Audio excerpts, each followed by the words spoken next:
दोस्तों नमस्कार। उत्तर प्रदेश की राजनीति के दो ध्रुव हैं। एक तरफ योगी आदित्यनाथ और भारतीय जनता पार्टी, जिसमें लगातार ये खबर सुर्खियां बटोर रही है कि जल्दी ही योगी आदित्यनाथ की विदाई हो सकती है। लेकिन आज देर शाम योगी आदित्यनाथ ने राज्यपाल से मुलाकात की और उन तमाम अटकलों पर विराम लग गया।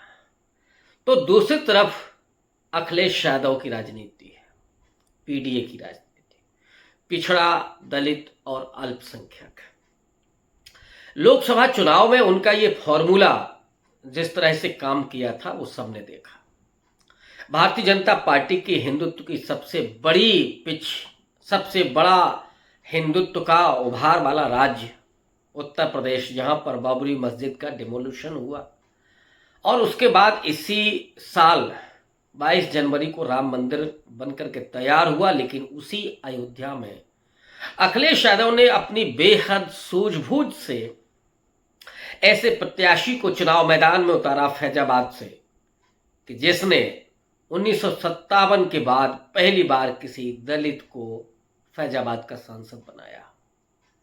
और बीजेपी अपने उस गढ़ में चुनाव हारी जहां पर उसका पूरा मंदिर आंदोलन का इतिहास है। मंदिर बन करके तैयार हो गया, नरेंद्र मोदी ने उसका उद्घाटन किया। अब अखिलेश यादव के सामने उपचुनाव है। इन चुनावों के लिए अखिलेश यादव जिस रणनीति को तैयार कर रहे हैं वो फॉर्मूला वही है।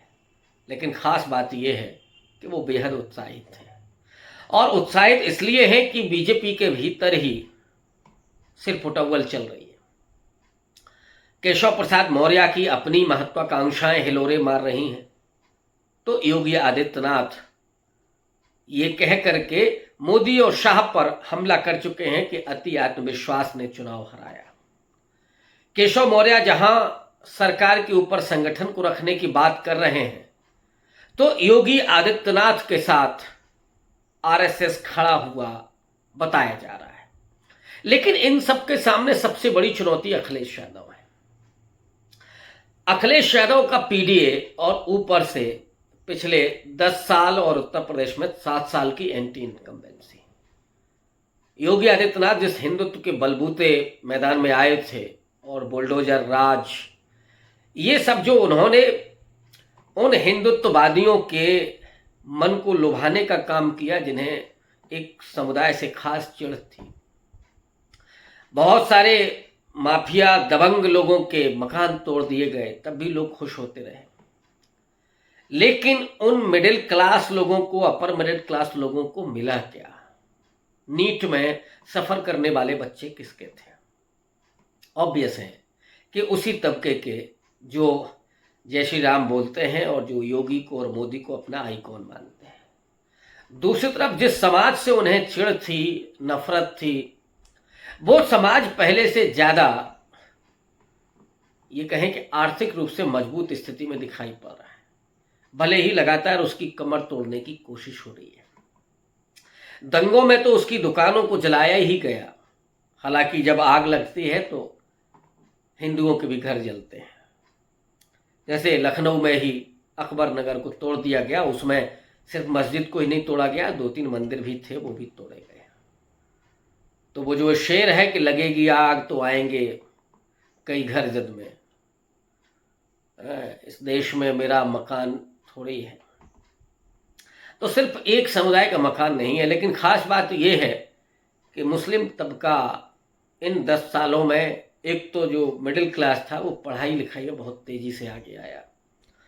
आईएएस की परीक्षाओं में देखिए, जुडिशरी की परीक्षाओं में देखिए, वो पहले की अपेक्षा अधिक सफलताएं अर्जित करते हुए दिखा। तो दूसरी तरफ वो मिस्त्री है, कारीगर है, उसका धंधा अपना चल रहा है।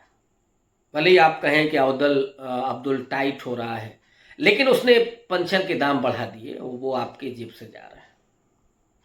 उसको ठेकेदारी मिल रही है, वो अपने उनके जो व्यवसाय हैं वो बढ़ रहे हैं क्योंकि उन्हें दिखावा नहीं करना है।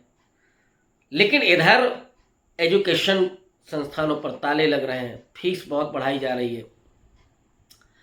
और पेपर बराबर लीक हो रहे हैं। तो परीक्षा भी नहीं, पेपर भी नहीं, नौकरी नहीं, रिजर्वेशन गायब हो रहा है। अनुप्रिया पटेल ने आरोप लगाया है, 69,000 भर्तियों को हम लोग जानते ही हैं। तो जो दलित पिछड़ा है वो वैसे भी बीजेपी को इसलिए नहीं वोट करता था कि वो हिंदुत्ववादी है, बल्कि सोशल इंजीनियरिंग के चलते करता था। आस्था उसकी तब भी थी, आज भी है, लेकिन वो किसी के उकसावे पर भले ही किसी मस्जिद पर जाकर के झंडा फहराता हो, लेकिन वो मूल रूप से हिंसक नहीं है। कुछ एक जातियों को छोड़ दें तो, जैसे हरियाणा में आपको यादव दिखाई पड़ रहा है, पश्चिमी उत्तर प्रदेश में थोड़ा जाट, दिल्ली में गुर्जर आपको दिखाई पड़ेगा कि वो हिंसक है। लेकिन जो अति पिछड़ी जातियां हैं, दलित हैं, और पिछड़ों में भी बहुत सारी जातियां हैं, उनके भीतर ये प्रवृत्ति नहीं है। लेकिन उनको यही कह करके एक तरह से मैं तो मानता हूं कि बदनाम किया गया कि वो सांप्रदायिक हैं, जबकि सांप्रदायिक कोई और है। तो ये जो परिस्थितियां हैं उसमें बीजेपी का जो पतन हुआ है, अब वो बहुत मुश्किल है। ऐसे में 10 विधानसभा के उपचुनाव है और इन उपचुनाव में अखिलेश यादव का अपना पीडीए का फॉर्मूला है। तो इसमें कैसे बीजेपी सफल होगी, अखिलेश यादव का जो कॉन्फिडेंस है वो इस बात को करे। आज ही उन्होंने हमला किया कि जो बीजेपी के अंदरूनी सरकार की जो भिड़ंत चल रही है, सिर्फ उटव्वल है, उसमें जनता परेशान है। 10 विधानसभा की सीटों पर उपचुनाव होने हैं। ये करहल की सीट है, कुंदरकी है, कटहरी है, मिल्कीपुर है, फूलपुर है, मझुआ है, मीरापुर, गाजियाबाद, खैर और सीसामऊ। सीसामऊ कानपुर के पास की सीट है, इसमें इमरान सोलंकी जो सपा के विधायक हैं उनको सजा हुई है, इसलिए वो सीट खाली हुई है। इसके अलावा 9 सीटें वो हैं जहां से लोग सांसद बन करके गए हैं, वो सीटें। पिछली बार 5 और 5 सीटें थी, 5 एनडीए के पास थी, 5 सपा के पास थी, और एनडीए में संजय निषाद भी हैं और राष्ट्रीय लोकदल भी है। तो ये जो मुकाबला है, ये मुकाबला अब आसान नहीं है बीजेपी के लिए, क्योंकि इन सीटों पर और लोकसभा चुनाव में जिस तरह का फॉर्मूला अपनाया था अखिलेश यादव ने, जिसे मैं आजकल सबाल्टर्न सोशल जस्टिस कहता हूँ, अति पिछड़ा समाज को, नॉन जाटो दलितों को, इसको कांग्रेस पार्टी ने आउटरीच किया था। और 10 में हो सकता है कि कांग्रेस पार्टी मिलकर के चुनाव लड़े, 1-2 सीट पर कांग्रेस को भी टिकट मिले। तो अगर ये होता है तो ये जो पीडीए फॉर्मूला है और राहुल गांधी का जो सबाल्टर्न सोशल जस्टिस का कमिटमेंट है, सोशल जस्टिस तो है ही, लेकिन मैं इसको सबाल्टर्न सोशल जस्टिस कह रहा हूँ, जिसमें पसमानदा, नॉन जाटो दलित और अति पिछड़ा समाज, इनके भीतर जो एस्पिरेशन पैदा हो रहे हैं, भागीदारी का सवाल जो पैदा हो रहा है, आरक्षण में उन्हें हक पहले उतना नहीं मिल पाया क्योंकि वो विश्वविद्यालयों तक नहीं पहुंच सके। अब वो एक पीढ़ी उभर करके आई है, तो अचानक बीजेपी की सरकार ने तहस नहस कर दिया आरक्षण को, तो वो बहुत प्रताड़ित हैं। ऐसे में अखिलेश यादव का पीडीए फॉर्मूला इन 10 उपचुनाव जो होने जा रहे हैं उसमें बहुत मजबूती के साथ वो लड़ने जा रहे हैं, और इसमें निश्चित रूप से बीजेपी को शिकस्त मिलने जा रही है।